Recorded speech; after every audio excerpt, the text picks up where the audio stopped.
Uy, mga horror fans! Narinig niyo na ba ang tungkol sa manananggal? Itong nilalang mula sa mga alamat natin. Grabe, parang bangungot talaga. Ikwento ko sa inyo kung paano niya hinahati ang katawan niya at bakit ang hirap niyang mahanap kapag nagdikit na ulit.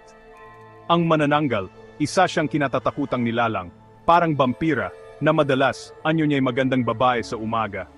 Pagsapit ng gabi, nagiging isa siyang nakakapangilabot na halimaw. Pero ang talagang pinagkaiba ng manananggal sa iba, yung abilidad niyang hatiin ang sarili niyang katawan. Sa pagsikat ng buwan, ang manananggal ay naghahanap ng tagong lugar. Gagamit siya ng espesyal na langis, ipapahid sa katawan, tapos sa isang nakapangingilabot na lagitik, biglang mapupunit ang pang-itaas niyang katawan mula sa pang-ibaba. May mga pakpak na sisibol sa kanyang likuran at magiging isa siyang lumilipad na maninila. Ang naiwang mga binti, mananatiling nakatago, nag-aabang sa bukang liwayway. Ngayon, baka iniisip niyo, paano siya nagkakabit ulit ng walang sinumang nakakapansin? Ito na yung parte na nakakakilabot. Bago sumikat ang araw, kailangang bumalik ng manananggal sa kanyang pang-ibabang katawan para magdugtong muli. Para siyang nakikipag-unahan sa oras. Kung mabigo siya, masusunog siya sa sikat ng araw. Pero tuso ang manananggal. Maingat siyang pumipili ng taguan, malayo sa mga matang-mapang usisa.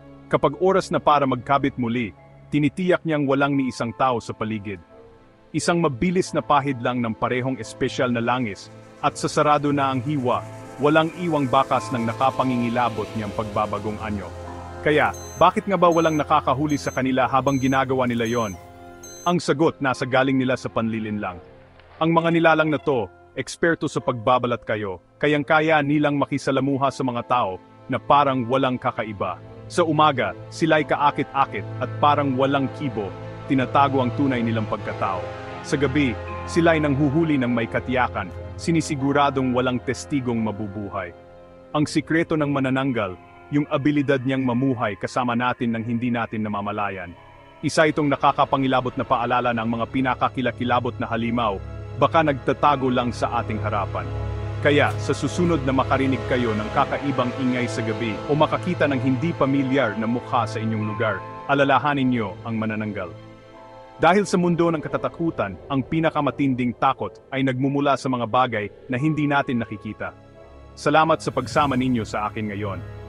Kung nag-enjoy kayo sa ating pagsilip sa kwentong bayan na to, huwag kalimutang mag-like, comment, at mag-subscribe para sa mas marami pang mga kwentong magpapatayo ng balahibo ninyo. Hanggang sa muli, matulog ng mahimbing. Kung makakatulog pa kayo.